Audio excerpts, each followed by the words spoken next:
Opinion nga Blendi Fevziu.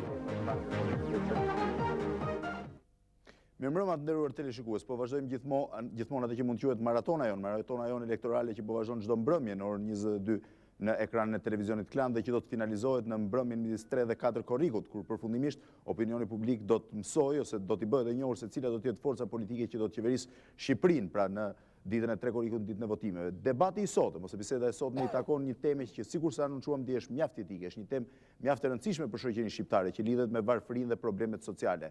Disa nga shqetësimet ose shqetësimet e përditshme të pjesës më të madhe të shqiptarëve, disa nga ato probleme të cilat po agravohen gjithnjë më tepër dhe po kthehen në problematike edhe në fenomene të shoqërisë. Gjithsesi, për të zhvilluar pra këtë debat, sikurse thash mbi varfërinë, problemet sociale dhe gjithçka që lidhet me këto, janë të ftuar 5 personazhe të njohur të jetës politike, por natyrisht kanë dhe lidhje me këtë tematikë. Po nis me zonjën Valentina Leskaj, ish ministre e punës dhe çështjeve sociale, aktualisht kandidate e Partisë Socialiste në qytetin e Elbasanit. Mirëmbrëma, zonja Leskaj.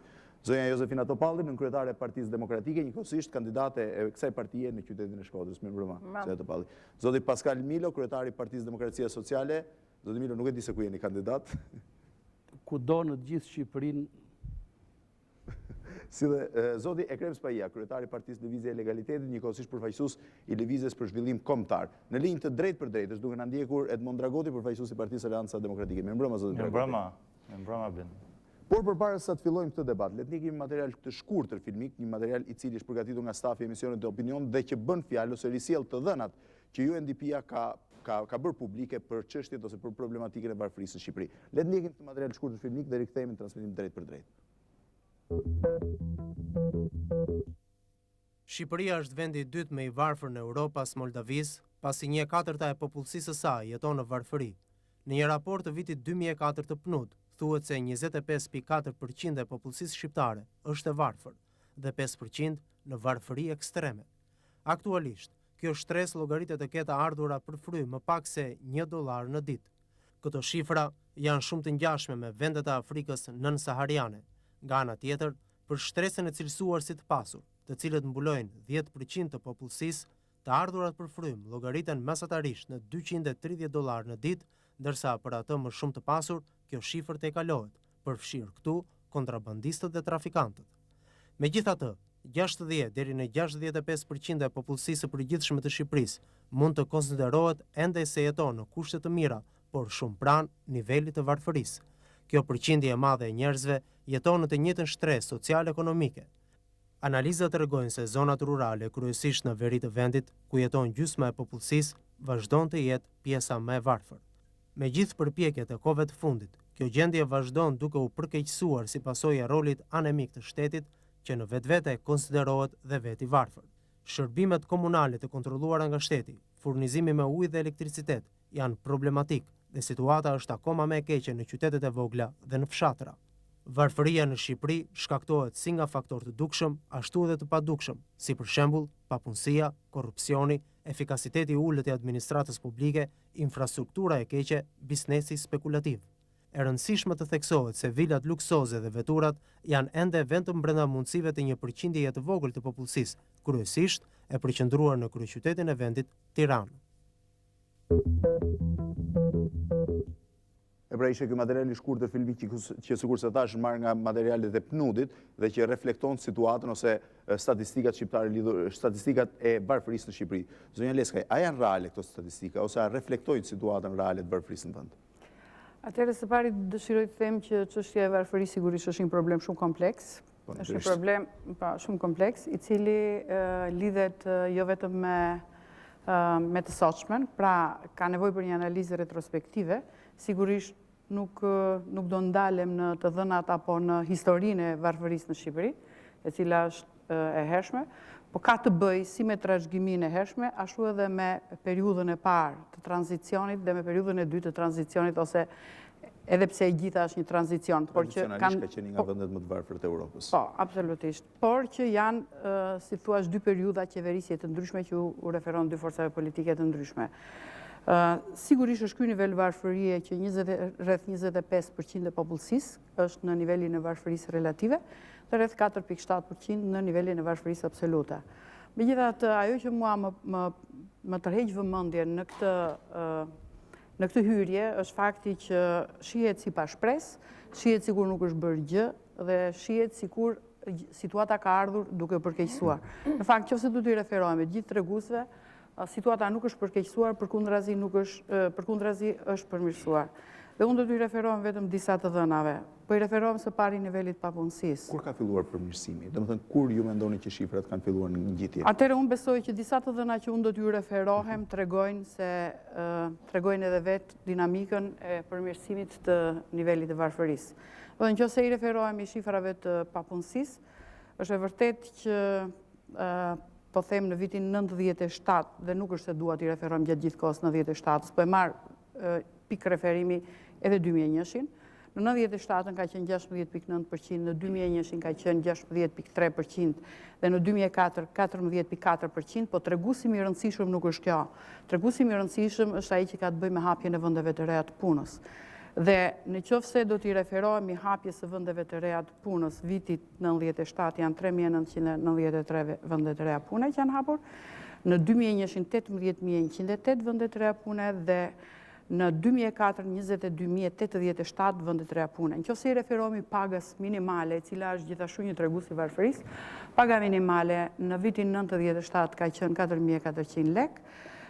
Pastaj në vitin 2001 ka qenë 7.580 lekë, sepse i referohem 2 mandat dhe aktualisht është 11.600 lekë. Do të thënë ka qenë vitin e kaluar 10.800. Janë dhe disa tregues të tjerë që kanë të bëjnë me pagën mesatare, e cila është do të thënë 2.6 herë më e lartë dhe disa tregues të tjerë që kanë të bëjnë edhe me cilësinë e jetës. Për shembull, pensionet e fshatit janë 392% më të larta. Ose nëse i referohemi vdekshmërisë foshnjore dhe vdekshmërisë amtare që janë dy tregues shumë signifikativ të varfërisë. Debatuan dje dhe në debatin e shëndetësisë. Gjithsesi do kemi pas mundësi të referohemi rrogave, pagave dhe përme tjera. Zonja Topalli, jeni dakord me konkluzionin e zonjës Leskaj që Varfëria që nga 97 këtej, megjithëse nuk po duat të mbështetem te 97 ka filluar të reduktohet dhe kurba po vjen në ngjitje? Unë besoj se zonja Leskaj mund të jetë vetmja në Shqipëri që flet për përmirësim apo për reduktim të varfërisë. Në fakt jo vetëm raportet e UNDP-s japin këto shifra, por njësër raportesh të tjera dhe njësër alarmesh të tjera flasin për shifra dhe më të thedhuara nga dëgjum nga raporti i UNDP-s. Kjo për një fakt se së pari ndoshta duhet të sqarojmë se çfarë kuptojmë me varfëri, si studiohet varfëria, si matet varfëria dhe cila është limiti i varfërisë, si ndahet në relative absolute e tjera. Megjithatë unë nuk dua të merrem me këtë, duhet të merrem me një fakt. Në Shqipëri nuk flitet për varfëri individuale. Ata që janë të varfër, zonja Topalli nuk kanë nevojë të kategorizohen. Problemi është që ta dinë ato që nuk janë të varfër se sa të varfër janë. Ky është problemi. Se gjithmonë ato që ndodhen në pjesën tjetër, gjithmonë i reduktojnë shifrat apo i shohin një prizëm tjetër dhe kjo pastaj komplikon sjelljen mrapa në raport me trajtimin e asaj që është varfëri. E para duhet të them që varfëria nuk është një çështje individuale, nuk është një çështje familjesh, një numër familjesh, është një fenomen që ka një fotografi gjeografike, që duhet ta shikojmë në një vertikale në territorin e Shqipërisë, që duhet ta shohim në fotografinë në pjesën malore dhe në atë bregditare, që duhet ta shohim në diferencat midis asaj që është situata në qendër të qytetit dhe në periferi. Në fakt shifrat mi varfërinë janë alarmante dhe unë dua të them që vërtet flitet për varfëri në kuptimin e varfërisë monetare, së cilës ju referu në princip zonja Leskaj, po për cilët shifrat s'kan asnjë lidhje me atë që po thonte, por varfëria duhet pa në atë aspekt që është në aspektin multidimensional, edhe në aspektin e thellësisë për cilën flitet qoftë edhe në raportin për cilët ju bat. Është hera parë që flitet për një varfëri të thedhuar. Dhe kur them për varfëri multidimensionale, kam parasysh varfërinë në raport me aksesin ndaj shnetësisë, kam parasysh varfërinë në raport me pagën, në raport me aksesin ndaj shnetësisë, të arsimit, të infrastrukturës, të ujit, të energjisë, të strehimit dhe të njësër shërbimesh të tjera të munguara kësaj përqindje. Zoti Milo? Me qenë se jeni kandidat në gjithë Shqipërinë si shtat, duhet jeni më në kontakt me këtë fenomen. Po, është e vërtet që unë kam shtitur gjithë Shqipërinë për sidomos to 3 vitet e fundit, nga veriu në jug dhe nga lindja në perëndim, dhe kam shkuar deri në qelizën më të vogël të shoqërisë shqiptare dhe kam konstatuar që Shqipëria është një vend i varfër dhe nuk them ndonjë gjë të re. Dhe po kështu dua të them që të flasësh për varfërinë në Shqipëri është një realitet i prekshëm për të gjithë ne, pavarësisht nga pozicionet politike që kemi. Dhe këtë unë mendoj që e pranojmë të gjithë me ndërgjegje. Por ajo që na dallon, edhe në diskutimet që bëjmë dhe në pozicionet politike që marrim, është niveli ose niveli i progresit që ky është thelbi i debatit. Ky është thelbi i debatit. Dhe unë do të them, dhe dua të jemi sinqert, përfundimisht, që varfëria është e prekshme, por progresi në shërimin e kësaj plage është i vogël. Por ka një progres. Është i vogël dhe është i prekshëm. Sepse po të marrim gjendjen. Dhe ku shfaqet, po mund të mirë edhe po, patjetër, dhe ku shfaqet. Unë po i them që në qoftë se në vitin 1997 dhe në vitin 2001, ne të gjithë këtu, që jemi aktor të politikës, kemi vajtur edhe në zonat më malore të vendit, siç janë zonat që unë i kam më të prekura të Dibrës, më të thella, që janë nga më të varfrat. Edhe atje, në raport me disa vjetë më parë, tash i ka shumë më tepër ujësjell se sa ka patur, shumë më tepër shkolla të reja se sa ka patur, shumë më tepër rrugë rurale se sa ka patur. Ka cilësi më të mirë jetese? Cilësi më të mirë jetese, më të prekshme. Sigurisht, nuk është ajo që duhet jetë, por në krahasim me 4 vjet më parë, në krahasim me 8 vjet më parë, të jeni të bindur që ka një progres. Nuk është ai që duhet të kemi, ose ai që shpresojmë të kemi, po ka një progres. Ky është progresi normal që vjen nga zhvillimi i shoqërisë, zoti Milo, apo i dedikohet një mirë qeverisje? Këtu po. Se ky është thelbi, po. Këtu po ka vend për diskutuar, sepse varfëria është e lidhur me zhvillimin ekonomik të vendit. Pa zhvillim real ekonomik të vendit, me tregues konkret, nuk mund të ketë luftë të vërtet kundër varfërisë. Por ka edhe përpjekje, dhe janë bërë përpjekje, unë si përfaqësues i demokracisë sociale do të kërkoja nga qeverisja e majtë që të bënte shumë më tepër përpjekje për të identifikuar profilin social të së majtës shqiptare, e cila politikat sociale dhe reformat sociale i ka në thelbin e qenies së vet si e majtë në të gjithë botën. Në të gjithë botën. Unë flas siç duhet jetë një e majtë dhe fakti se sa ka bërë e majta shqiptare në problematikën sociale dhe në shërimin e këtyre plagëve është një tregues që duhet ta gjykojmë. Por për këtë është debati, në fakt. Dhe për këtë është debati. Prandaj unë mendoj që edhe një tjetër, në konkluzion, duhet të them që varfëria ekziston, është e prekshme, reale, por edhe progresi është i prekshëm, pavarësisht se ritmet e tij mund të ishin më të larta. Meqense kam njek me shumë interes të gjitha studimet e bame nga UNDP-a, qoftë edhe për strategjitë e zhvillimeve rajonale, dhe këtu kam parasysh edhe rrethin e Dibrës në studimin për strategjinë e zhvillimit të qarkut të Kukësit. Zoti Milo, më thoni, çfarë përparimit o çfarë progresit ka në reduktimin e varfërisë në qoftë se 45% e familjeve në Dibër trajtohen në skemin e ndihmave ekonomike? Në qofse nxënësit në shkolla janë në klasa të kombinume, nxënësi në klasë 5 me nxënësin e klasë 7 studiojnë të njëjtën kohë në të njëjtën klasë. Imagjinoni cilësinë. Në qofse numri i nxënësve që po braktisin shkollën në Dibër, në qarkun e Kukësit, është në rritje të vazhdueshme dhe analfabetizmi në rritje të vazhdueshme. Çfarë infrastrukture, zoti Milo, çfarë infrastrukture rrugore ka Dibra? Më thoni sa orë do të përshku nga Tirana në Dibër, se këtë gjithë këto janë ato dimensionet asaj që përcaktojnë në fund të fundit se cili është niveli i varfërisë. Duhen 5 orë me një makinë të mirë për të arrit nga Tirana në Dibër. Po. Është një konstatim i asaj që unë ju thash që varfëria është e prekshme. Por, në qoftë se do të bëjmë krahasime karakterit politik unë do t'ju riktheja në vitin 1992-97, ku nuk besoj se ka patur gjendje më të mirë, përkundër se gjendja ka qenë më e keqe. Dhe unë po i them në njëri tjetër me që po më përmendi dimrin, e mora si shembull dimrin, mund dirja edhe në Kalis të Kuksit, edhe në një fshat tjetër të Kuksit apo të Tërpojës, ku kam qenë kohët e fundit. Tani ka shumë e njëjta situatë, një varfërie tash të shumë lutem. të rënduar. Unë po ju marr një shembull ose 4 shembuj konkret. Le ti marr 4 nga 4 fshatra të Dibrës. Po ju marr një fshat që quhet Muhur, që është kryeqendra e komunës Muhurit, që ka 2700 banor, i cili deri në vitin 1998 nuk ishte ujë për të pirë dhe pinte ujë nga lumi i Drinit. Po kështu edhe Fushalie, po kështu dhe fshati Aras, që është komuna tjetër e Dibrës. Në vitin 1998, fshati Muhur me 2700 banor, me $450.000 investim, është bërë një ujësjellës që do ta kishte zili çdo qytet i Republikës. Një.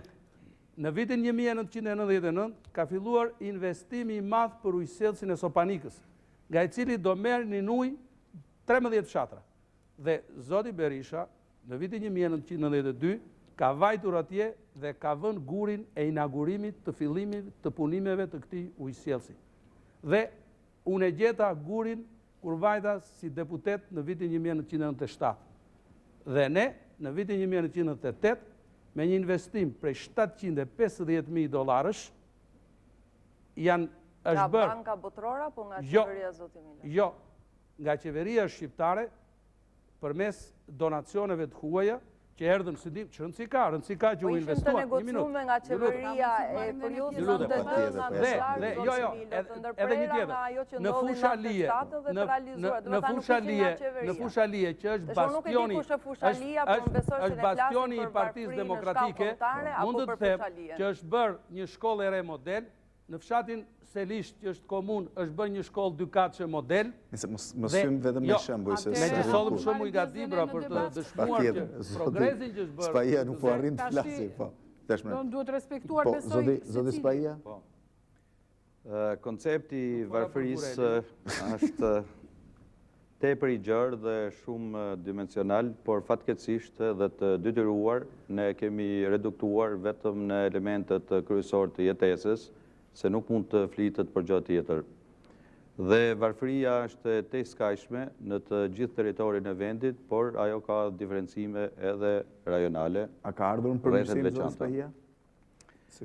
Me dëgju shifrat e këtyne, shqiptarët duhet thonë lumne që kemi këto pushtetarë, por ku dëgjon shifrat atje, janë shifra tronditse dhe nuk i kanë nxjerrë as Partia Lëvizje e Legalitetit, as Lëvizja për Zhvillim Kombëtar, as opozita në tërësi, por janë të institucioneve ndërkombëtare dhe unë mund t'i shtoj edhe një studim tjetër që ka bërë Banka Botërore në bashkëpunim me Ministrinë e Financave të kësaj qeverie, ku atje dalin shifra më tronditse, sepse 28.9% e shqiptarëve nuk kanë mundësi të ushqehen, 28.7% e shqiptarëve nuk kanë mundësi të vishën dhe 3/4 e shqiptarëve janë nën minimumin jetik. Dhe kjo nuk është që ka ardhur kjo varfërie të skajshme që ka ardhur si rezultat se Shqipëria ndodhet me një pozicion gjeografik shkretire diku nga Afrika, as se ka ndodhur ndonjë fatkeqësi natyrore, por kjo ka ardhur vetëm për një fatkeqësi që në pushtet janë socialistët që s'kan asgjë të lidhur me programin social që ju pretendoni, por është e keqja se dhe ju edhe mashtroni. Kanë ngel edhe pak ditë, ku kanë ngelur edhe 27 ditë që shqiptarët duhet të ndahen nga kjo e keqe, dhe data 3 korrik sigurisht që pritet me interes, dhe ju nuk mendoni që këto shifra... Duke mu drejtuar mua, nuk besoj se më bërë përgjej. Po keni qenë antar i qeverisë, prandaj po drejtojmë zonjës Leskaj, sepse kjo varfëri... Pra, kjo varfëri nuk ka ardhur si rezultat i këtyre fatkeqësive, por lihet qëllimisht populli i varfër. dhe lihet qëllimisht për datën 3 korrik. Dhe më mirë se kushdo e din zonja Leskaj, që me mielin që u qon me datën 3 korrik, kujton se do të marrë përsëri votat. Nuk pajtrohen më ashtu tashë. Se bën e gjithë dhe Sigurisht ne përfaqësojmë dy gjuhë dhe dy kultura të ndryshme, zoti Spahia. Unë respektoj kodin e etikës që kemi miratuar të gjithë bashkë. Është çështja jote nëse ti nuk e respekton. Për sa i përket kësaj shpifje së fundit, domethënë ruajeni për veten tuaj, është një çështje e hetuar, e diskutuar, e mbyllur, po kjo është puna juaj. Për sa i përket asaj fjalës që përdorni juve mashtrim, thash ka të bëj me gjuhën dhe kulturën politike që përdor secili. Unë dua t'i referohem disa të dhënave gjithashtu të institucioneve ndërkombëtare. Ato ishin dhënat. Ja, një minutë se ka. Unë jam mësuar t'i respektoj njerëzit, është çështja juaj nëse juve nuk respektoni e para. Dhe e dyta, nëse juve ktheni në humor çështjen e Varfërisë, prapë është çështja juaj se sa seriozisht e merrni. Po luani me Varfërinë. Kjo është prapë. Po luani juve zoti Spahia se juve po qeshni, po e ktheni në humor, po përpiqeni të bëni lojë fjalësh. Përkundrazi, unë e marr shumë seriozisht. Dhe unë besoj që edhe drejtuesi i emisionit duhet kërkoj që juve të ruani etikën. Së dyti, dua të jap përgjigje për çështjet që u ngritën. Për sa i përket raportit të Bankës Botërore, nëse i referohemi të Bankës Botërore, thot shprehimisht, raporti që botuar. Janë reale ato shifra që përmend zoti Spahia? A ka mundësi thot shprehimisht që rritja ekonomike është impresive. Dhe unë besoj që rritja ekonomike është bazë për uljen e varfërisë. Së pari.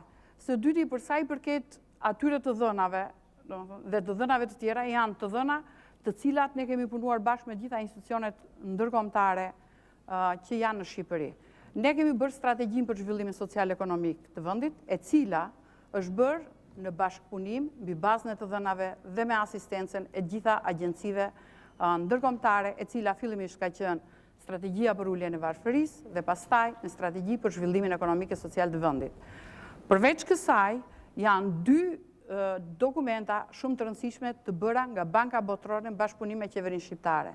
Është studimi për matjen e standardit jetesës, nuk e di sa informacion mund të keni juve, dhe paneli i varfërisë. Janë dy dokumenta në të cilat ka të dhëna shumë të detajuara, jo vetëm për nivelin e varfërisë, jo vetëm për progresin e bërë në uljen e varfërisë, por dhe për çka është dhe më e rëndësishme dhe për mënyrën e adresimit të varfërisë në Shqipëri. Pra, janë përcaktuar dhe piketat dhe masat ekonomike, sociale për t'ju adresuar varfërisë.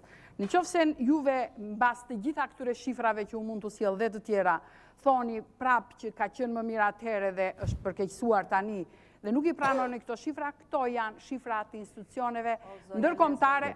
Të lutem zonja Topalli, unë ju ndërpreva.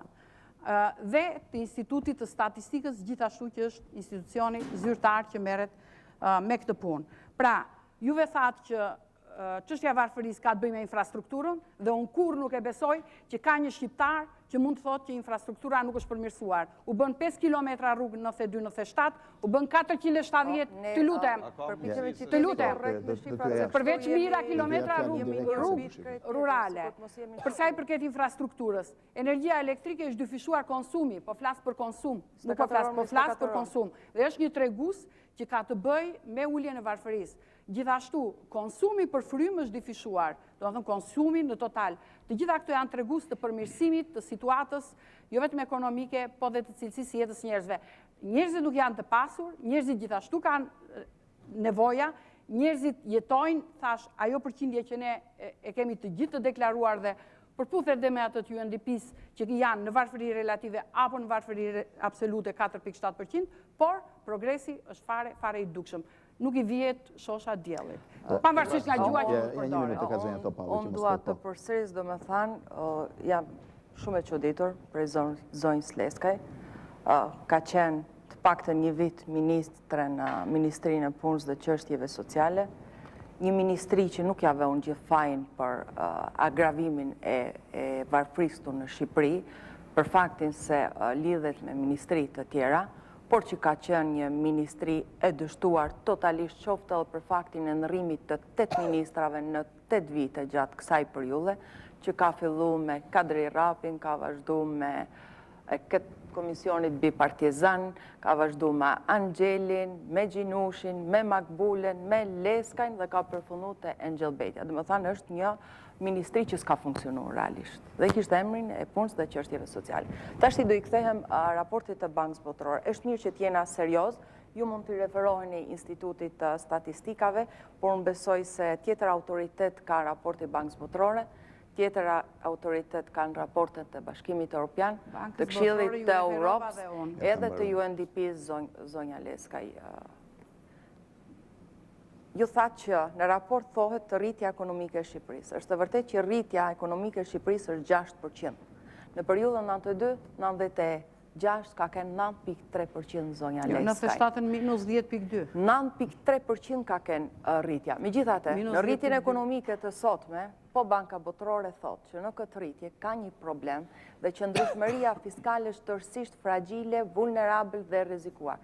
Për faktin se pjesa e konsiderueshme e kësaj rritje ekonomike, që konsiderohet që ne shqiptarë çdo vit do të kena një vlerë shtese prej 6%, që realisht i bjen me minus për shumicën e popullsisë, vjen e para nga parate e migracionit, e dyta nga trafiqet e drogës dhe të armëve. E shkruar në raportin e Bankës Botërore. Çfarë do të thotë kjo? Që kjo rritje ekonomike nga momenti në tjetër është një lloj mine me sahat. Për sa i takon linjave të varfërisë, është të vërtetë që 780.000 shqiptarë jetojnë $1 në ditë, si që është të vërtetë në bazë të po këtij raporti që 60% e shqiptarëve, që i bie 1.600.000 jetojnë me më pak se $2 në ditë. Në qoftë se zonja Leskaj këtë quan progres, okej, le t'ja vënë emrin si të dënë, po kjo e ka emrin një varfëri e shtrirë, multidimensionale, e thelluar, e përkëtsuar dhe një patologji sociale për vendin tonë. Regjia zotin Dragoti në lidhje? Zotin Dragoti, si e gjykoni këtë debat, me qenë se po e shihni disi si më asnjanës? Po, në fakt nuk jam maq asnjanës. Përshëndetja parë për ju, zoti Fevziu, do të ishte që përpiqeni mos më lini stolin e rezervave në këtë rast. Përgjigja ime do ishte zoti Dragotit, përpiqeni ju ta merrni më shpesh fjalën. Regjia e ka parasysh të gjë. Atëherë, në fakt shifrat e PNUD-it vërtet janë interesante, po nuk janë të sigurta ose janë diskutueshme në rastin e Shqipërisë. Në rast të parë për faktin se kriteret e vlerësimit të varfërisë, qoftë se absolute dhe relative, nuk janë një lloj si në Shqipëri dhe në Shtetet e Bashkuara të Amerikës. Domethënë, i varfëri në Shtetet e Bashkuara të Amerikës në Shqipëri nuk mund të konsiderohet i tillë dhe së dyti shifrat e UNDP-s nuk shprehin gjithmonë atë tendencën e zhvillimit. Ato japin vetëm një realitet i cili dhe nuk tregojnë që është varfëri në rënje apo në ngritje. Dhe tendencat e zhvillimit shifrat të tilla nuk i përcaktojnë dot. Në fakt, treguesit e zhvillimit ekonomik të vendit janë vërtet në rritje. Pak apo shumë, ky është një problem tjetër. Dhe janë të tjerë maca ata që përcaktojnë atë. Në rastin e vendit tonë, ne po kalojmë një tranzicion që vendet e perëndimore kanë kaluar para 200 vjetësh, kur të njëjtat problemet shoqërisë së sotme shqiptare, atje janë shfaqur për para 200 vjetësh, si në rastin e Anglisë për shembull, kur u bë revolucioni industrial dhe kur me të vërtet u polarizua shoqëria, kur jua varfëria, domethënë ekstremi i varfër dhe ekstremi i pasur, kur shtresat shoqërore nuk ishin stabilizuar dhe varfëria, më falni, kjo vdekshmëria foshnjore ishte shumë e lartë, kur zhvendosja e popullsisë nga zonat rurale në zonat qytetare urbane ishte kaq e madhe sa solli probleme të tilla të ngjashme si migracioni dhe kryesisht varfëria absolute. Së dyti, do të thosha që në kushtet shqiptare, tendencat e zhvillimit të vendit tonë kërkojnë ndryshimin ose rikrijimin e një strukture të re të shoqërisë, siç është krijimi i shtresave të reja të popullsisë dhe kryesisht të shtresës së mesme që përbën bazën e shoqërisë, bazën dhe stabilitetin jo vetëm politik, por në radhë të parë stabilitetin e zhvillimit ekonomik të shoqërisë. Kjo shoqëri është në proces, kjo shtresë është në procesin e formimit të saj. Zoti Spahia, kishte diçka po? Po. Mu më vjen mirë që kemi në bashkëbisedim me zotin Dragoti, psikolog, dhe pikërisht nga Varfëria kemi një fenomen në rritje në Shqipëri, sikur se janë vetvrasjet, vethelmimet, vethedhjet nga lartësi të mëdha. Në vetvrasje futën. Dhe këto kanë një burim, zoti Dragoti, dhe të gjithë këto kanë një emërus të përbashkët që është Varfëria. Natyrisht edhe këto kanë një shpjegim, po unë e kishe fjalën diku tjetër tani në këtë moment. Kanë fjalën që më e rëndësishme është procesi i formimit të dukurive të reja në shoqërinë shqiptare dhe kryesisht jo aq varfëria absolute apo relative, sepse ne jemi akoma në një fazë që po ecim drejt streseve të saktuara. Akoma nuk e kemi të qartë se kush do i përkas stresës së mesme, kush elitës në stresës së lartë dhe kush të varfërës. Në këtë kuptim, në këtë start që jemi neve, dhe akoma është, zonja Topalli, akoma shoqëria është në tranzicion. Kjo do të thotë që më rëndësishme është të pengojmë ose të shmangim krijimin e kulturës varfërisë në familjet të caktuara. Dhe më thënë ato të mos jenë përjetësisht të varfëra, të mos linin fëmijë të varfër dhe të mos rrisin Varfëria, çështje indikacione, çështje perimetra, çështje problemesh që kanë të bëjnë me urinë, çështje problemet që kanë të bëjnë me vdekjen e foshnjës në moshë të re për shkak të kequshqyrjes, për shkak të mungesës së mundësisë për të shkuar me babizitë të doktorit. Vdekshmëria foshnjore është pasojë e tranzicionit. Kjo vure edhe në Angli në periudhën tranzicionit. Kjo vure edhe në Francë, edhe në Gjermani. Mund të trajtohet për shkak të shteteve natyrale. Problemi është që të shohim tendencën e zhvillimit të shoqërisë dhe në rast se treguesit ekonomiko-shoqëror janë në rritje, pak apo shumë, kjo është një problem tjetër e thash. Kjo do të thotë se tendenca e zhvillimit të shoqërisë është pozitive dhe këtë nuk e japin shifrat e PNUD-it. Ndërsa në rastin e problemeve të tjera sociale, siç është për shembull vërtet, jo mos hapemi tani për këtë sepse në një periudhë vështirë mbijetese siç është shoqëria shqiptare, por mund të krijohen premisat e domosdoshme, qofshin ekonomike, qofshin sociale, për një zhvillim të mëtejshëm akoma më dinamik, si më thënë. Se hapet shumë si debat, zoti Milo doja t'ju pyesja, cili është shkaku, flasim ai shkak që i përftuar kohë të fundit, nuk flas për atë të trashëguar, për varfërinë që trashëguar, i varfërisë në Shqipëri. Domethënë, nga se është stimuluar. Thash, po të hyjmë një analizë historike, gjithmonë Shqipëria është konsideruar vendi më i varfër i Europës se problemet të lloj. Flasim për varfërinë aktuale, domethënë nga se stimulohet. Në qoftë se do të bëjmë një shpjegim të plot, atëherë patjetër nuk mund ta ekskludojmë aspektin historik të varfërisë shqiptare, që është e trashëguar. Ky vend është i varfër në radhë të parë sepse historikisht ka qenë shumë i varfër. Dhe e dyta, ky vend është mbetet i varfër në raport me vendet e tjera evropiane për shkak të ritmeve të zhvillimit, të cilat nuk janë ato që duhet të jenë. Që kanë qenë më të ngadalshme se sa prit. Janë më të ngadalshme se ato që ne kemi pritur të ishin. Dhe kjo është evidente. E tjetra është që kjo shoqëri më shumë ka harxuar energji dhe forca për të politizuar dhe për të luftuar njëri tjetrin, se sa për të menduar për alternativat për të luftuar varfërinë. Çka ne po e bëjmë dhe tani këtu. Ne po debatojmë për kaq kohë se cilat janë konceptet dhe treguesit kryesorë të varfërisë aktuale dhe do të lëmë fare pak kohë, ndofta nga fundi, se cilat janë alternativat tona për të luftuar varfërinë dhe për të dalë nga varfëria. Unë besoj se këtu duhet të përqendrohemi më shumë. Këtu do shkojmë sepse në fushat elektorale pothuajse të gjitha debatet janë përqendruar mbi platformat. Mendoj se duhet të shpenzojmë më shumë kohë pikërisht për këtë gjë. Megjithatë është kjo, po. Është vërtet që gjatë periudhës së diktaturës ishim të barabartë në një varfëri të papranuar absolutisht, por asnjëherë e themëdhimje këtë për atë sistem, kur në këtë shkallë të lartë të thellësisë të varfërisë si tani. Ju thatë që flitet përsëri për një proces historik varfëri, jo zotëri, nuk flitet ma në këtë rast për skarcitete natyrale apo për mungesa, për ligje natyrore që kanë sjellë këtë varfëri. Shikoni indeksin e zhvillimit njerëzor, zonja Leskaj e din mirë, është përsëri tek raporti UNDP se çfarë përkeçimit ka gjatë periudhës nga 95 deri tani. Megjithatë këtë po e lam me njanë. Meqenëse se zonja Leskaj vjen nga shoqëria civile, unë do i përmendi një emër shumë të njohur për te, se mund të ketë punuar me projektet e tij, që është George Soros, i cili thot mizeria dhe pasuria kanë 3 shkaqe kryesore. E para këtë qeverisja, e dyta mungesa e demokracisë dhe e treta shteti i falimentuar. Tashti zonja Leskaj, unë nuk do flasë me shifrat e mia, do flasë përsëri me shifrat e ndërkombëtarëve. Nuk kam asnjë lloj dëshiret në fakt i referohem këtyre shifrave, po jam e detyruar me qenë se kështu ndoshta më besoni më kollaj. Në studimin e fundit flitet në raportin e Bankës Botërore të periudhës 96-2004 për një përkeqësim të qeverisjes. Flitet për një rënje dramatike të kontrollit të korrupsionit.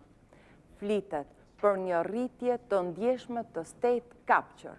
Dhe kjo në raportet jo 1%, 2%, 3% zbritje, por 1 deri me 3 herë në përkeqësim.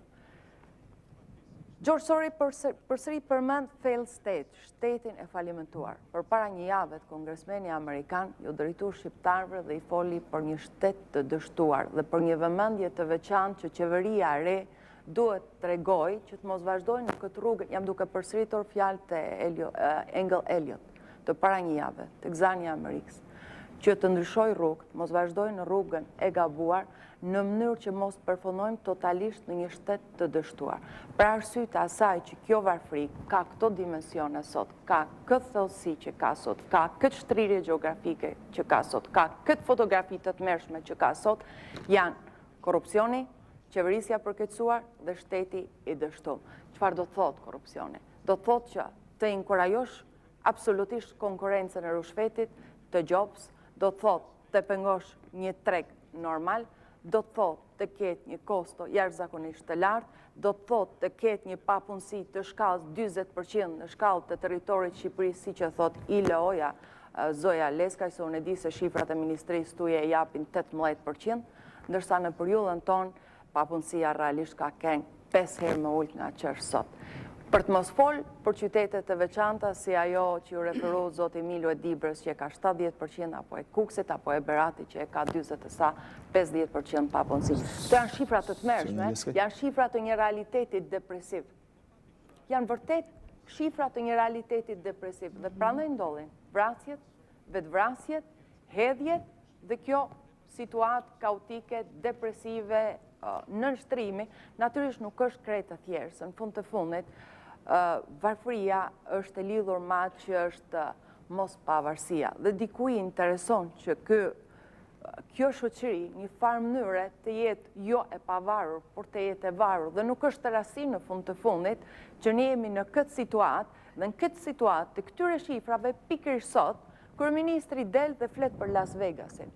Ka me ironi, ka me cinike, ka me sadizëm, se sa të ketë këto shifra të papunësisë, se sa të kesh këtë shkallë të varfërisë dhe të flasish për golf, të flasish për kazino dhe të shohish në ndër Las Vegas. Zoja Leskaj? Atëre, Shqipëria sigurisht do zhvillohet e do bëhet si Las Vegasi, edhe pse do thënë edhe me mungesën e dëshirave apo cinizmit të ndonjë tjetri. Le të rikthehemi te problemi konkret, meqense po kalojmë nga kongresmeni amerikan te treguesi i zhvillimit njerëzor dhe nga Sorosi te mirëqeverisja. Atëre, përsa i përket treguesit të zhvillimit njerëzor, unë gjithashtu do t'i referohem të dhënave të PNUD-it, i cili ishte vërtet që Shqipëria është e 65, po juve thoni që Shqipëria është vendi i fundit në Europë, po ju them që është afër Bullgaria 56, është Ukraina e 70, është Rumania e 69 dhe një radhë vendesh të rajonit. Unë nuk e besoj që juve ju shqirë nga memoria 92-97, sepse po i referoni gjithmonë periudhës së komunizmit e cila ka pasur të barabartë Varfërinë dhe periudhës së qeverisjes së socialistëve e cila ka përkeqësuar treguesit. Meqense ju referuat papunësisë, po i rikthehem edhe një herë që papunësia 97 në ka qenë 16.9%, nuk doja t'i rikthesha, po i rikthehem edhe një treguesi tjetër, i cili ka të bëj... Unë ju dëgjova zonjë deri në fund. Unë ju dëgjova... Unë ju dëgjova... Absolutisht nuk është... Jeni ma besush me ju. Ja, një minutë, të mbaroj, zonja Leskaj po. Absolutisht, unë po i referohem numrit të ndërmarrjeve të reja të krijuara, të cilat janë pin shansin për punësim dhe për zhvillim të ekonomisë. Kanë qenë për investimet të huaja? Po flas ndërmarrjet e reja të krijuara në total. Kanë qenë 5.000 në 97-ën, 10.298, 21.000, nëse juve nuk doni të dëgjoni është çështja juaj. Kjo është çështja juaj. Kjo është çështja juaj. Ere me 96 nuk ka, ere me 96 që konsideroni vitin më të mirë s'ka asnjë lloj krahasimi. Atëherë, jo, absolutisht, ere me 90, jam referuar dhe 96-ës, edhe 98-ës, edhe 2001-shit. Edhe 2001-shit.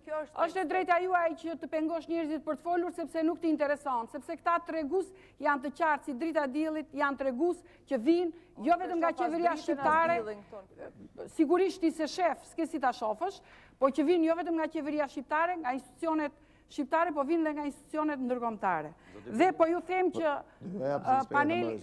them që studimi për standardin e jetesës është studim që është bërë nga Banka Botërore dhe nga DFID angles dhe paneli Varfërisë është bërë gjithashtu nga këto dy institucione. Juve keni një të drejtë sepse në kohën tuaj nuk matej fare.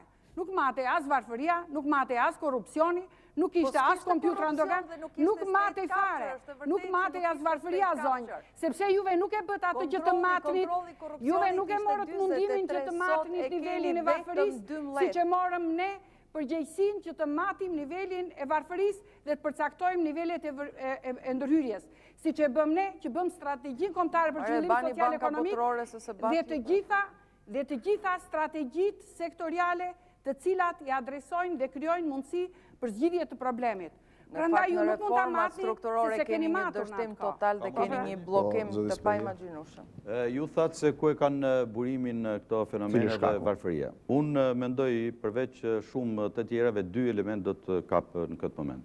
Është papunësia dhe korrupsioni. Zonja Leskaj përmend ca shifra dhe me shifrat e Partisë Socialiste unë po i referohem. Këto kanë patur mundësinë që gjatë 8 vjetëve në qeverisje të bëjnë përmirësime të dukshme dhe mirëqenia do të kishte rritje. Por fatkeqësisht mirëqenia është në ulje, ndërsa shifrat e Leskët janë në rritje. Por janë të institucioneve, nuk janë pjesë, mos e personalizoni debatin, zotë. Po kjo je përfaqësuese e Partisë Socialiste. Mos e personalizoni debatin, po ju bëjnë një thirrje për etikë. Unë po jap shifrat e kësaj. Shifrat e kujt? Premtuan që do të hapim 200.000 vende pune. Aktualisht janë të shkurtuar 138.000 vende pune të tjera. Sështë e vërtet. Pas spotin e LSI-s. E para. Sështë e vërtet. Se kom pas, se keni nga gjatë gjithë ditë fushatë. E para. E dyta në lidhje, sepse me këtë varfëri ekstreme, sot kryefamiljarët janë të poshtruar para grave dhe fëmijëve tyne, se nuk kanë mundësi se si të shkojnë në familjet e tyre, si janë të gjithë pa punë, dhe ka drejt e zoja shtëpisë apo fëmijët, ti thonë, mër babë, mër burë, me qarë do t'jetojmë. Mos luani me emocione. Jo, do t'luaj me emocione, sepse nuk mund t'i lejmë në njerëzit, nuk mund t'i lejmë, falë një minutë.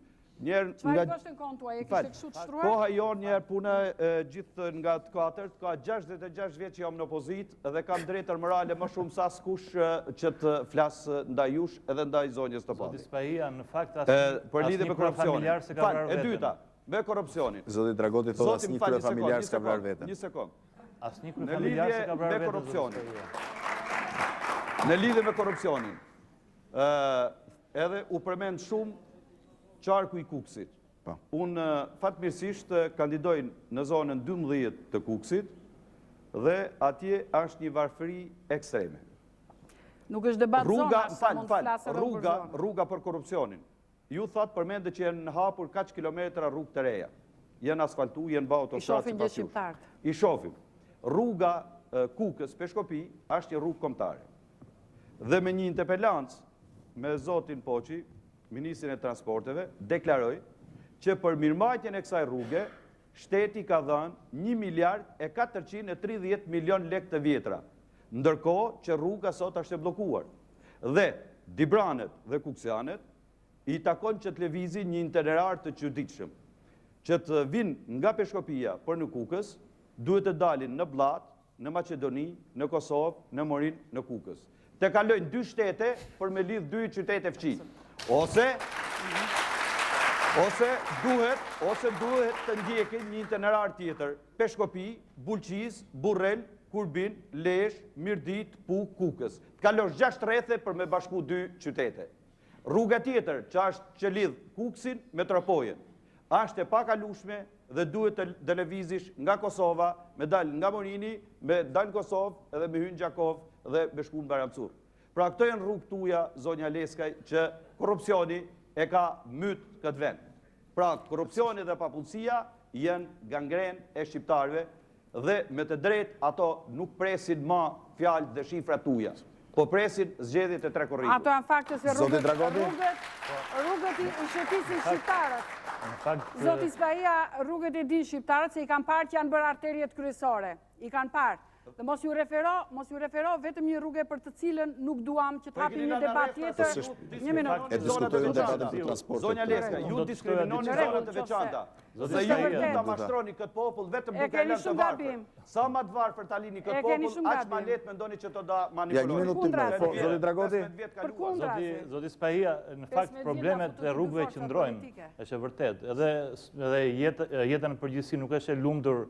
Situata nuk është aq rozë, si më thonë, por nuk është e thënë që një qeverisje tjetër e djatha apo e maj do të bënte më mirë.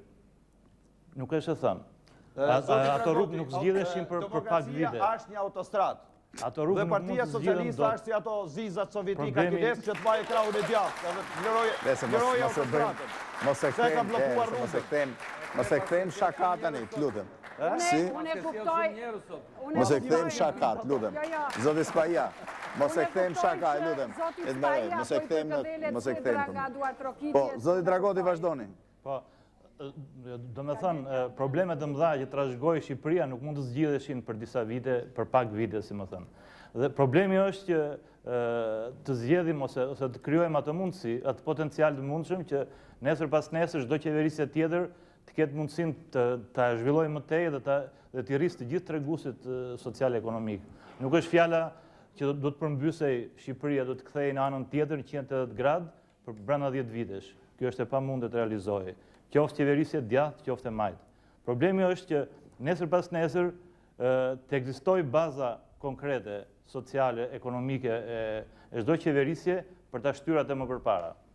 Qeverisjet mund të pengojnë, mund të stimulojnë, ose mund të lënë në vend gjërat. Keni një replikë shkurtër? Në këtë rast, unë them që treguesit aktual janë pozitiv, pavarësisht se mund të ishin më të shpejt apo më ngadalë.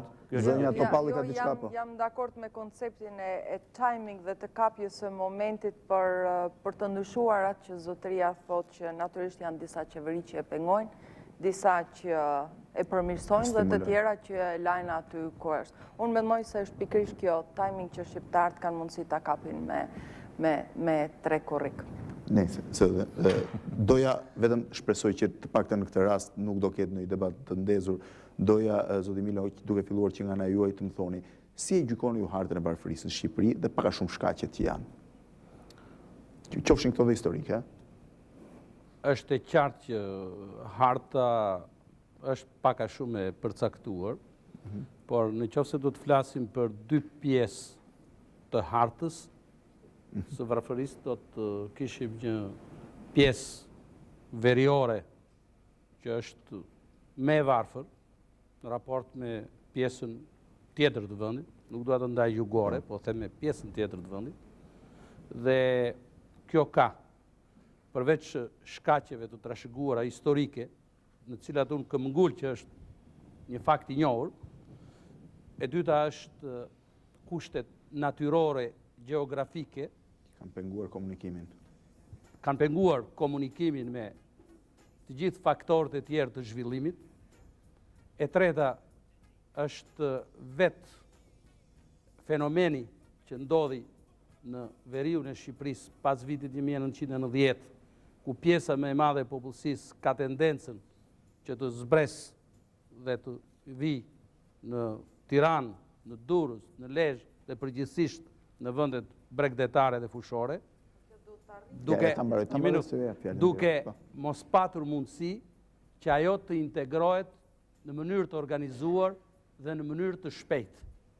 Sepse ardhja në mënyrë masive e këtyre njerëzve e pa organizuar inondoi një pjesë të mirë të Bregdetit dhe të zonave përreth Tiranës dhe brenda një kohe kaq të shkurtër ka qenë e pamundur që të zhvilloheshin politika agresive sociale që këta njerëz të mund të integroheshin në mënyrë normale. Pra më shpejt dhe më mirë.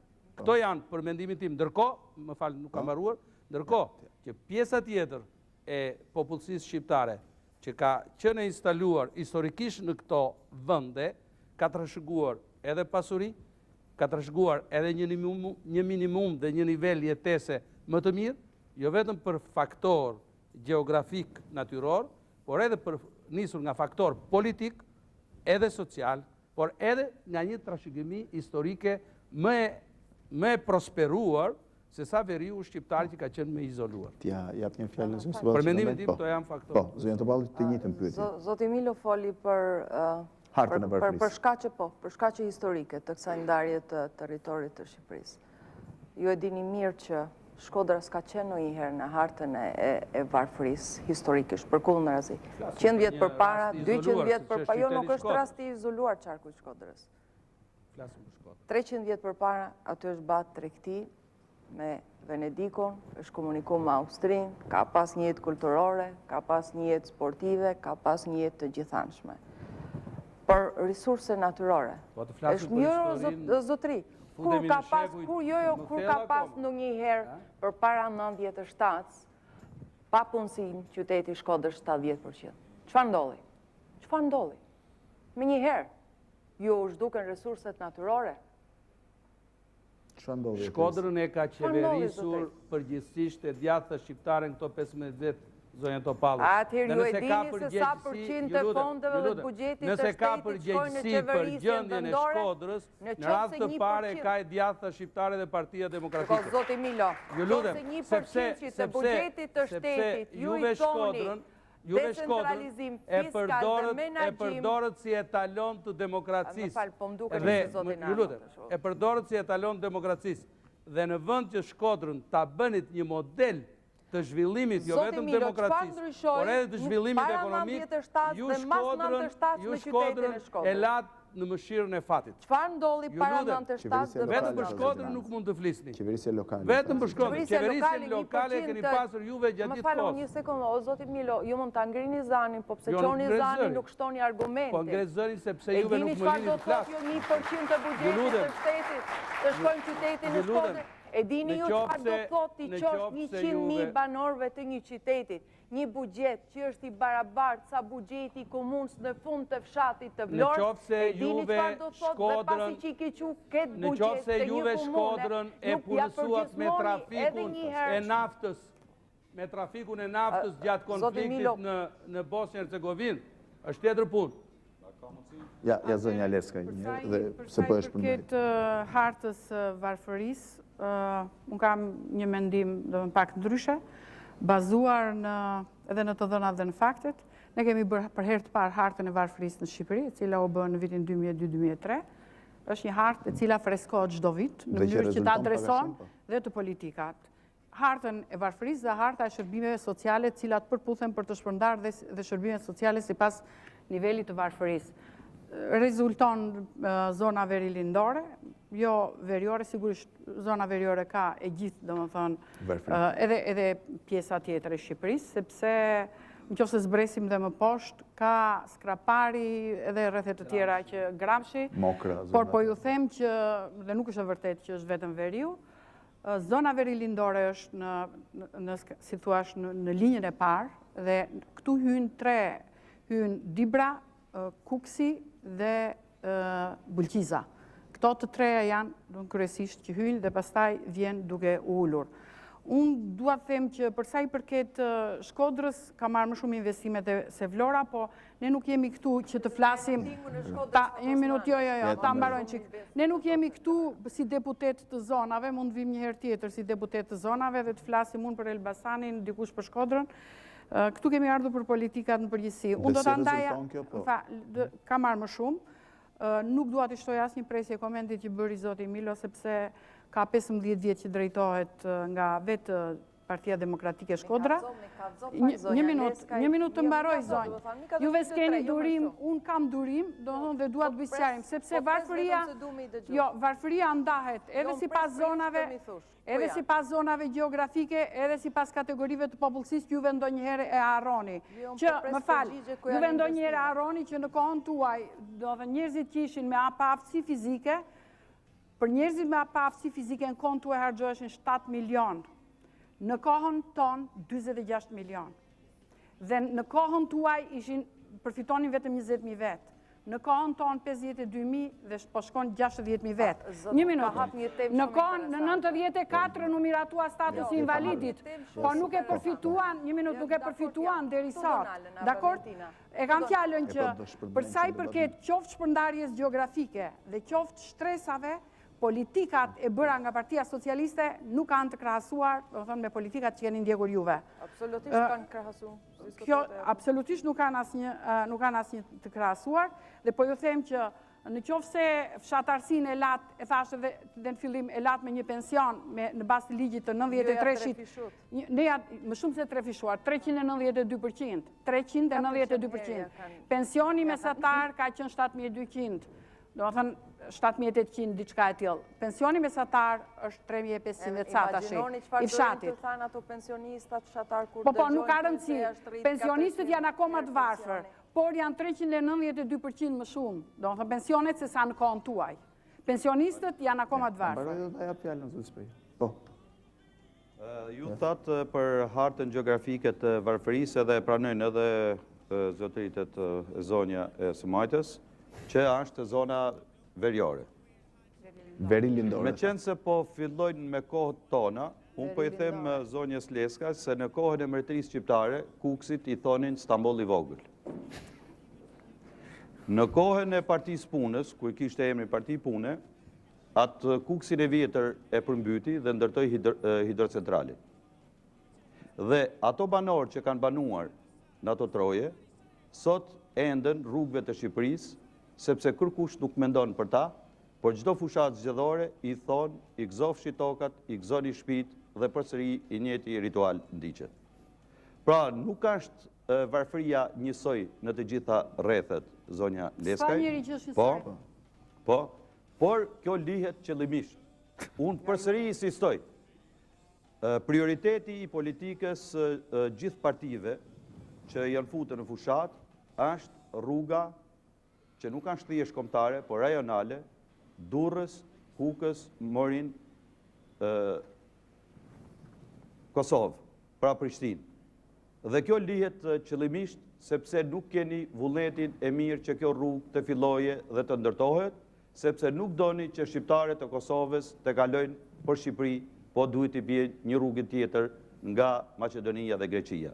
Prandaj unë insistoj që kjo është qëllimshme. Kjo është qëllimshme, sepse të ngrihet një komision parlamentar dhe në mbyllje të punimeve të Kuvendit Shqipërisë doli hapur që 76 milion euro që janë mbledhur nga taksat e popullit më të varfër në Europë, siç doli edhe në kronik, por që ka një dëshirë të madhe që duan të bashkojnë dy pjesë të një trupi, siç është Shqipëria dhe Kosova, dhe këto janë vjedhur.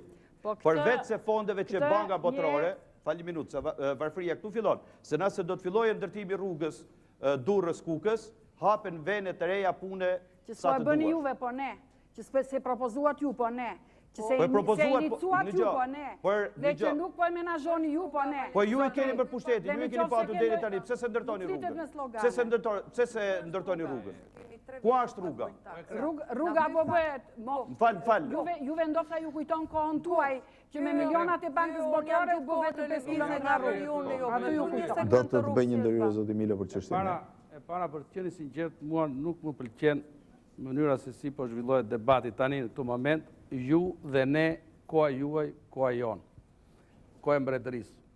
Që nga ky moment ne kemi dhënë, ju lutem, që nga ky moment ne kemi dhënë mesazhin më të keq. Domethënë ne jetojmë kohën tonë, të gjithë së bashku. Kohën e Varfërisë. E dakord, kone e varfërisë dhe kone e përpjekjeve tona të përbashkëta për ta bërë më mirë.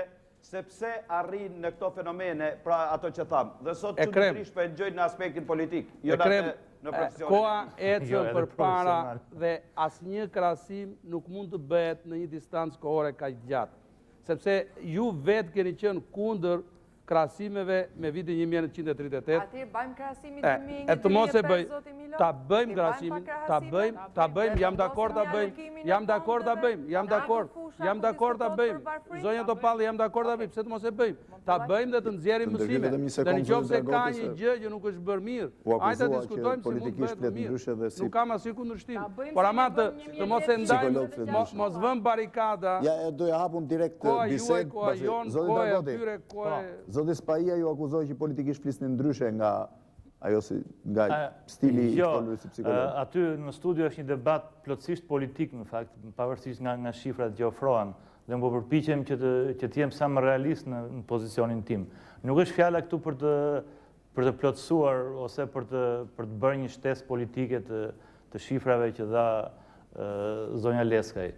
Problemi është që gjërat të jenë sa më të pranueshme, të argumentuara dhe sa më profesionale. Dhe në politikë përfshihet dhe profesionalizmi.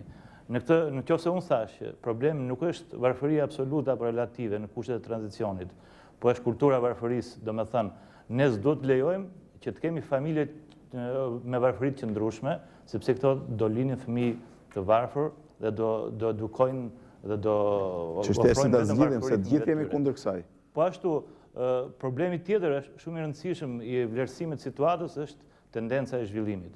Në rast se kemi një tendencë në rënje, këtu kemi të bëjmë me një përkeqësim të situatës dhe kemi të bëjmë me një qeverisje të keqe ose të gabuar. Në rast se kemi tregues në rritje, kemi një tendencë pozitive zhvillimi. Këto nuk i gjejmë asnjëherë në debatet zoti Dragoti. Është tjetër gjë ritmi i zhvillimit. Dhe edhe fundit varet çfarë alternative ofrohet në procesin e dinamizmit të rritjes treguese ekonomiko-sociale. Dhe derisa s'ka alternativa të tjera, po ka vetëm mohim të shifrave ose rivlerësim të shifrave, kjo nuk do të thotë asgjë politikisht. Zotëria mund të na kishte animuar shumë emisionin, po të na fliste se cilat janë konsekvencat e kësaj varfërie në psikologjinë. Nuk jemi dhe në seminar për të folur mbase për konsekvencat, sepse të gjithë do thënë janë të qarta dhe ne jemi politikan. Se ke provuar ti, Valentina? Do tham shumë se ty. Po nuk ka rëndësi këtu, nuk jemi për mua dhe për ty. Këtu jemi për publikun, besoj. Dhe për politikën. Dhe për politikën. Nuk më intereson fare konsekvencat e varfërisë. Më intereson. E përsërit në përsëri. Jo, nuk është e vërtet. Nuk është e vërtet, mos u përpiq ti transformosh fjalët. Ajo që desha të them është që ne duhet të flasim për politikat. Për politikat sociale që i adresohen varfërisë. A ka politika? Në fakt, tani doja të prekja programet që secila forcë politike ka të qytetarëve dhe mund bëhet dhe krahasimi i viteve 2001-2005. Atëherë do thoja, do kapshim 4 fusha që janë të lidhura direkt me varfërinë. Ja, një minutë. Ruaje sa të mbaroj një blok i shkurtër publicitar, rikthehemi përsëri dhe kemi këtë temë të diskutimit. Pra jemi kthyer përsëri në transmetim të drejt për drejt në këtë debat, që është pjesë e një maratone debatesh politike që kanë lidhje me zgjedhjet e 3 Korrikut, në një debat për varfërinë, pra për varfërinë dhe problemet sociale, problemet mprehta të shoqërisë shqiptare. Përpara se ta kaloj debatin tashmë në një pikë të mpret, që është ajo që lidhet me platformat politike të partive që të ftuarit e sotëm përfaqësojnë lidhur me varfërinë, si dhe me krahasimin e shifrave 2001-2005, le ndjekim një blok të shkurtër opinionesh marrë nga stafi i emisionit, opinion lidhur me varfërinë dhe perceptimin e saj në shoqëri. Jetoj me shumë vështirësi. Se si do të dalëm me këto të ardhur biletet, shtesat që bën tash, po të bësh një llogari si pensionist vet, edhe mundet të kaloj, mundet të jetoj, po këtë mbaj dhe fëmijët, nuk i mbaj dot, i kam pa punë fëmijët. Ja, tash e lash punën me 100.000 lekë as veten time se maj, as me bukë, as me kafe. Me pensionin tim? Jo, ku? Vetëm shikut në rrojmë fëmija. Vetëm fëmija, neve, qa marrë 8.000 lekë? Qa do bëjmë ato 8.000 lekë? O kam idealjarë shim një mënqit. Me sa antarë jeni në familje? 7. A punojnë të gjithë? Ja. Po me se jetoni? Me të keqë. Sa është pagesa juaj? 14. 120. Të vjetra, 140.000 vjetra. Po. Mendoni se është e vështirë të jetohet me kaq para? Po si se është. Po çdo e paragjykon, e ndjen, thot këtë veprim. Që është shumë e rëndë. Po ç'të bësh? Kushtet? Familja ime, po të mos jemi në jashtë shtetit, merr fund. Jo, nuk del. Nuk del as për dritë as për ujë, për asgjë gjë nuk del. Prandaj qeveria të shtoj pensionet sa më shumë, se 130.000 lekë nuk janë asgjë fare. Vallai të varfër jemi se burri me ka vdekur, domethënë kam 3 kalamaj, i kam në shkollë. Ja shash qes këto, me 50 lekë shash të punu këto, dyqonin e kam me qera, ja kështu jemi. Jemi pa punë gjithë. Pa punë. Po me çfarë? Shëdim as vetë, s'kuptohet. Nga jashtë, ndihma nga jashtë. E pra ishte ky një blok opinionesh, një blok i shkurtër opinionesh marr sot nga stafi i emisionit opinion. Zonja Topalli, ju e kishit fjalën parë që po flisit për 4 platforma. Po, në fakt, ajo pjesë që ju paraqit është vërtet, është realiteti, është 400 herë pensionet e ngritura nga qeveria socialiste, banë llogari.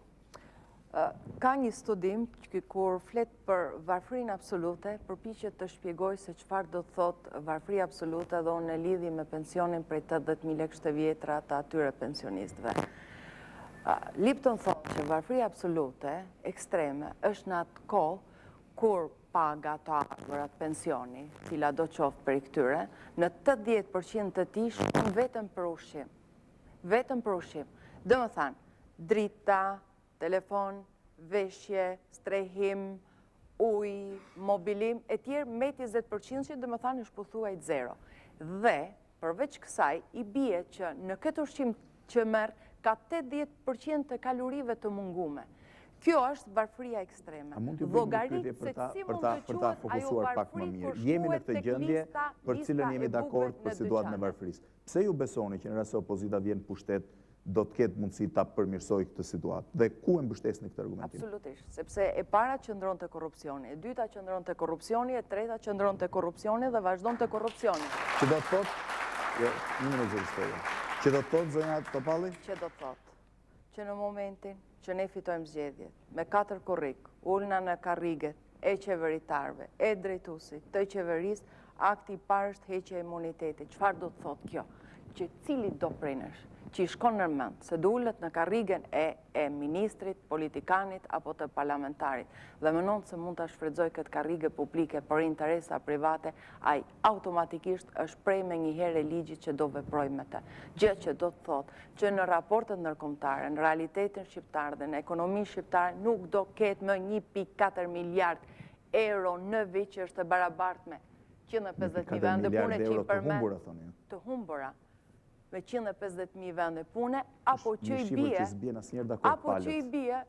bie që po ta pjesëtosh me 3 milion shqiptar, llogaritë brenda familjës, secili shqiptar të kishte rreth si familje 2.000 deri në 3.000 euro.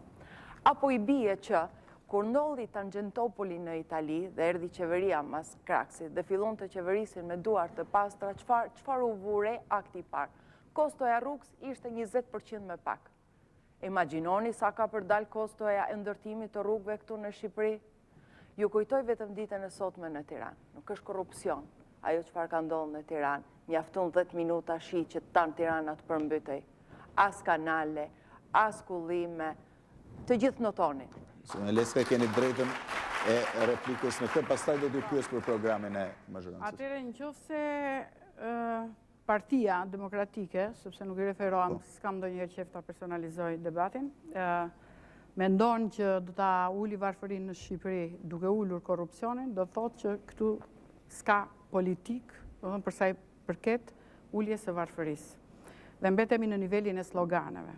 Nëse do t'i referohemi 1.4 miliardçit, ndofta nuk e di, s'do mjaftonte koha që të na bënte një analizë, do thënë se nga del ky 1.4 miliard,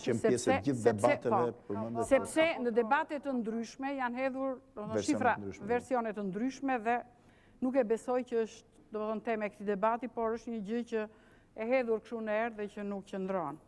Për sa i përket kostos së rrugëve, sigurisht unë besoj që Partia Demokratike ka dhe një eksperiencë, sepse me milionat e bankës botërore u bën vetëm 5 kilometra në kohën e vet, por unë dua të rikthehem tek politikat. Dua të rikthehem te politikat. Përsa i përket qarë garancie kemi ne ose ofrojmë ne si forcë politike për ulljen e nivelit të varfërisë. Unë do thosha që garancia e parë është, do të thonë, baza që ne kemi krijuar, sepse... T'ju drejtoj më pas pjesën e platformës tuaj, zoti Spahia? Çfarë platforme keni ju? Vetëm mos më refero platformës Kohës Mbretit. Sot problemi më mëdhor i politikës shqiptare është se kush do ta nxjerrë popullin nga varfëria për ta shkputur përfundimisht nga copa e bukës. Dhe unë më kujtohet më njëherë slogani Partisë Socialiste që përdor mbrojtë të ardhmen, ku vetë që u intervestuan, edhe një pjesë ishin socialistë, si i njoh një pjesë. Priti minut. Si mund të mbrojmë të ardhmen ku s'ket tashmen? Dhe ne, Lëvizja për Zhvillim Kombëtar, del me sloganin, ne bëjmë shtet. Dhe po s'pat e shtet, është e kohë të folet për gjëra tjera. Ne mendojmë që do të shkpusim poplin nga varfëria e te skajshme, është duke hapur vende punde, duke ullur taksat për biznesin e vogël, duke filluar investimi për prodhimin kombëtar, sepse jemi vetëm i vend në botë që vetëm konsumojmë dhe asgjë s'prodhojmë. Por që të realizohen këto, sigurisht që duhen një sër reformash dhe më kryesoret do t'jenë zgjidhja në mënyrë përfundimtare e pronave, se prona është problemi themelor që nuk fillojnë investimet as vendase, as të huaja. Por që Shqipëria të zhvillohet, sigurisht që edhe investitorët e huaj do t'a bëjnë nëpërmjet koncesioneve, por pa vendosur rendin dhe qetësinë, nuk mund të vije askush për të lanë kokën në Shqipëri, por në radhë parë do të sigurohet jeta si biznesmenëve shqiptar, ashtu edhe biznesmenëve të huaj, por në tërësi gjithë shqiptarëve. Jeta e shqiptarëve në Shqipëri është gjëja më e pavlerë, sepse kemi parasysh që vetëm policë janë vrarë mbi 2240, ashtu një komisariat i tanë. Dhe kush është ai investitor i huaj që vje të investojë në Shqipëri? Kushdo vjen këtu që të fitoje, jo të leje kokën. Prandaj, fal një minutë, po sloganin ne bëjmë shtet, këtu fillon. Duhet të sigurojmë njëherë jetën e personit, jetën e investitorit. Duhet të zgjidhim çështjen e pronës, duhet të filloje prodhimi kombëtar, duhet të ulim taksat, ndërsa se ju jeni një parti në program social dhe taksat i keni ngritur në stratosferë. Ne jemi parti të djatha dhe jemi të detyruar të lëvizim me ul taksat, që nuk është në natyrën tonë, por për të ulur pikërisht varfërinë, sepse biznesi i vogël ka falimentuar dhe monopolet që ju kontrolloni pikërisht këto efekte kanë. Zoti Milo? Përgjigjet zoti Milo se. Duhet ketë minimalisht sinqeritet. Kushdo që të vinë pushtet pas 3 Korrikut, kushdo qoftë Partia Socialiste që e ka aktualisht pushtetin, qoftë edhe Partia Demokratike, apo kushdo tjetër qoftë, ndryshimin e gjendjes së varfërisë apo të situatës ekonomike të familjeve shqiptare, siç e dëgjuam, nuk do të mund ta përmirësonte plus 5%. Me vullnetin më të madh politik duhet të jemi realistë dhe të sinqertë, sepse nuk ekzistojnë burimet financiare për të bërë një ndryshim cilësor brenda një kohe kaq shkurtër. Çdo gjë është demagogji elektorale, për të qenë pranë së vërtetës. Ku do të gjenden gjithë ato burime financiare imediate të nesërme apo pas 3 muajsh apo pas 6 muajsh për të bërë programe dhe politika dhe reforma sociale të thella, për të bërë ndryshime në sensin e premtimeve që po jepen gjatë fushatës elektorale. Një kjo. E dyta, nëse flasim për premtime dhe realizëm në gjykimin e situatave, unë jam dakord që ka vend për ta kritikuar Partinë Socialiste dhe qeverisin socialiste, aq më tepër si e majtë që duhet të bënte më shumë për paketën sociale, për reforma sociale, për politika sociale. Dhe nëse do të shpresha në sensin ose në këndvështrimin e demokracisë sociale, do të kërkoja dhe nëse do të na jepet shansi dhe mundësia, do të këmëngullim që në buxhetet e ardhshme të ketë shumë të tepër për politikat sociale, për reformat sociale. Mos më ngatëro me zotin Bejtaj, nuk kemi në të njëjtën parti, zotin Topalli. Ngatëro me tash, edhe këtë bëre. Pra, ju lutem, edhe njerë, me pak fjalë. Unë jam dakord që ka nevojë dhe duhet bëhet më shumë. Duhet bëhet më shumë. Dhe ka mundësi, me një riorientim të buxhetit, në qoftë se është një qeverisje e majtë, se për politika sociale dhe për shtet social, foli dhe zoti Berisha. Dhe këtashi këtu në Shqipëri, në një Shqipëri të varfër, partia tipike e djathtë shqiptare, partia demokratike, operon me terma sociale dhe me politika sociale. Sepse është një vend i varfër, jo. Më falë, keni të drejtë, sepse në një Shqipëri të varfër, në një vend të varfër, patjetër, do të orientohesh në politika që të fitosh vota. Prandaj dhe ju, një parti e djathtë, në vend që të mbroni klasën kapitaliste që po krijohet, ju po bëni politika tipike të majta. Ka një problem, jo, ka një problem. Ta provojnë të mbrojmë ju. Unë për vete nuk e fsheh natyrën sociale të partisë që përvajtësoj. Nuk e fsheh dhe nuk fshihem prapa sloganeve. Unë e mbroj me fanatizëm programin tim social. Kjo është natyra. Kur e majta tradhton veten, dhe situata, ajo që quhet kapitalizëm, quhet kapitalizëm kaubojsh noshta, sepse kapitalizëm realisht nuk quhet ma. Është më tepër një mani, janë manjat të plaçkitjes, pjesa tjetër e djathtë të qendrës së djathtë është e detyruar, është e imponuar që të drejtohet më nga qendra dhe të vendos një komponente shumë të rëndësishme sociale. Në mos, vendi në këtë situatë polarizimit, ku 8% e popullsisë zotron 75% të pasurisë kombëtare, rrezikon të shkojë në fakt. Historia ka tregu dhe ju jeni historian këtë e dini, se Varfëria është prindi i revolucioneve dhe i ngjarjeve shumë të pakëndshme. Për të eliminu këtë, shqyqyr që kena atë që qunë edhe zoti profesor timing, zgjedhjet dhe jep mundësi që forcës tjetër, pavarësisht se nuk e ka pas në qendër të saj, shtetin social ta marrin si një komponente shumë të rëndësishme. Zoti Dragoti, në mënyrë sa më koncizet, lutem. Alianca Demokratike ka një orientim disi të qartë ndaj politikave sociale dhe sidomos në reduktimit të varfërisë. Reduktimi i varfërisë mund të realizohet në politika të sakta dhe të orientuara sociale. Ne jemi të orientuar në 3 problemet kryesore. Në mundësit për arsimim, dhe kryesisht në cilësinë e arsimit. Arsimi sotëm ka nevojë për një cilësi më të lartë mësimdhënie dhe ka nevojë për një shtrirje sa më të gjerë gjeografike për të pasur akses në të gjitha zonat e vendit ku harta e popullsisë është më e varfër, si më thënë. Në radhë të dytë jemi të orientuar në aksesin më të madh ndaj shërbimit shëndetësor. Shërbimi shëndetësor është shumë i rëndësishëm, qoftë në uljen ose në paksimin e vdekshmërisë foshnjore, qoftë edhe në jetëgjatësinë dhe në rritjen e moshës e jetëgjatësisë të popullsisë në përgjithësi.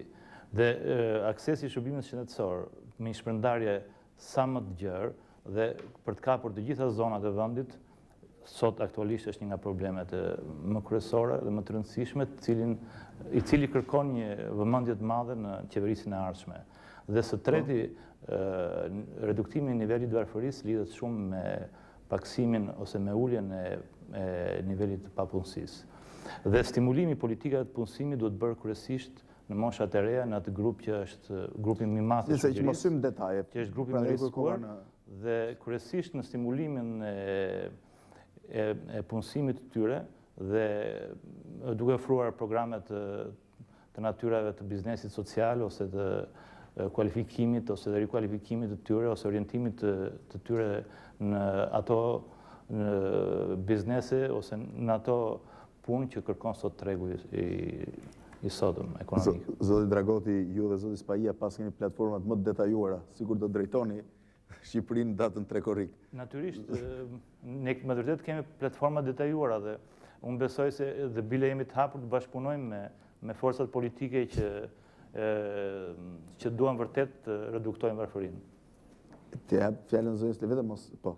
Zonja Leskaj, cilat janë arsyet që ju bëjnë ju të besoni, natyrisht ju, po si përfaqësues e Partisë Socialiste, që besoj që përpara duhet të them dhe unë për do të kusinon platforma jonë. Po, cilat janë arsyet që ju bëjnë besoni që platformat tuaja do jenë më efikase në këtë 4 vjeçër? Ku mbështeten dhe cilat Në janë rast të masat? parë për platforma jonë mbështetet mbi politikat të ngritura, ndaj dhe slogani mbroni të ardhmen, pavarësisht se Zotit Spahia mund mos i pëlqej, është normale sepse është opozit.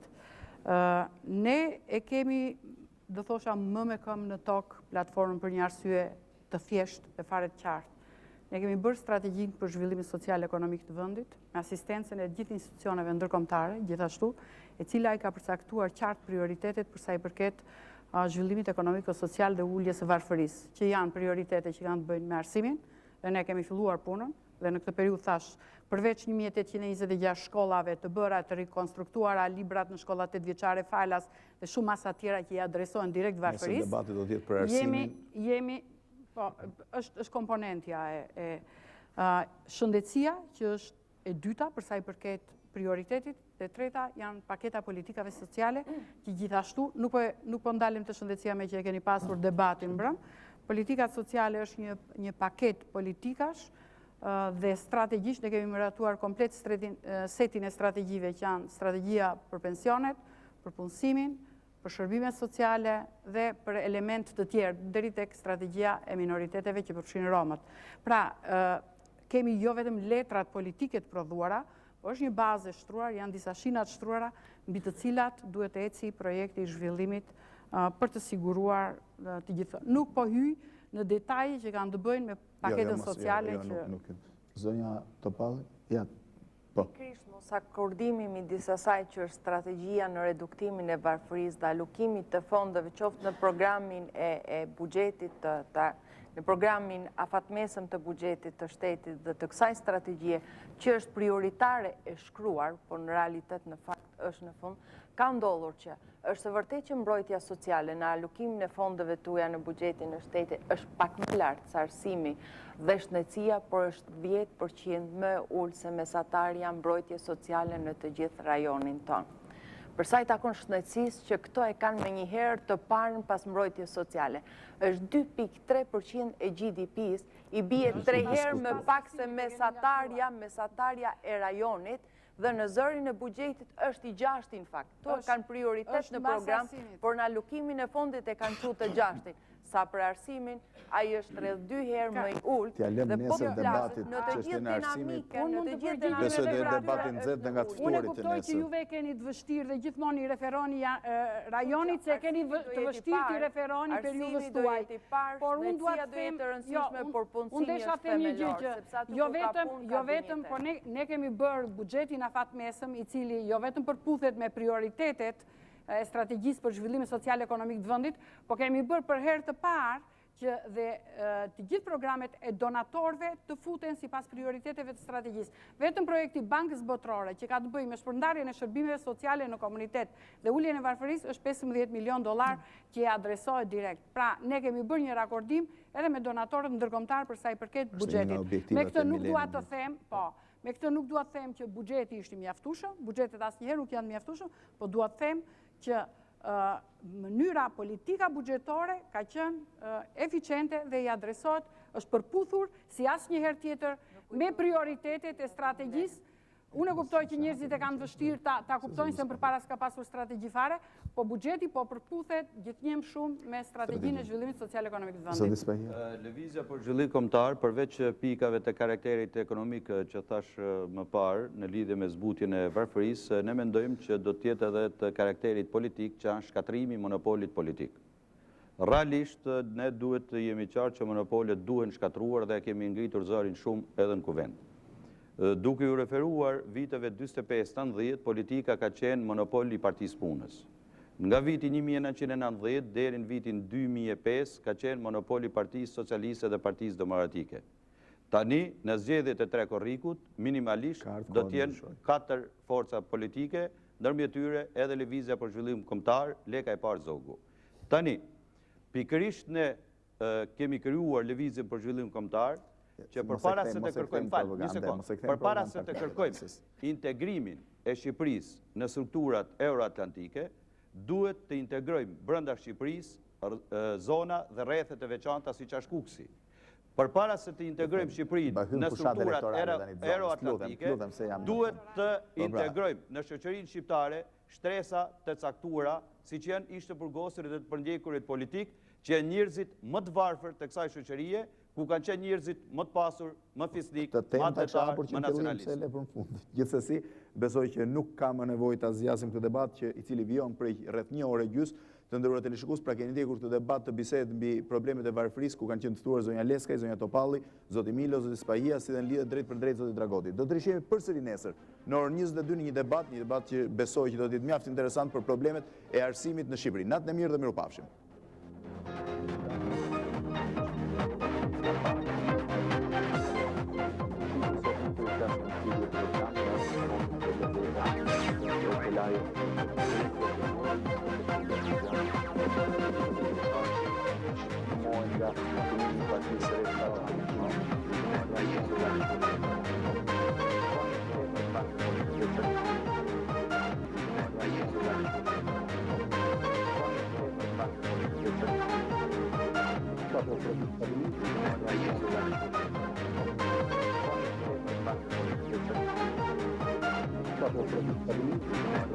Sociale.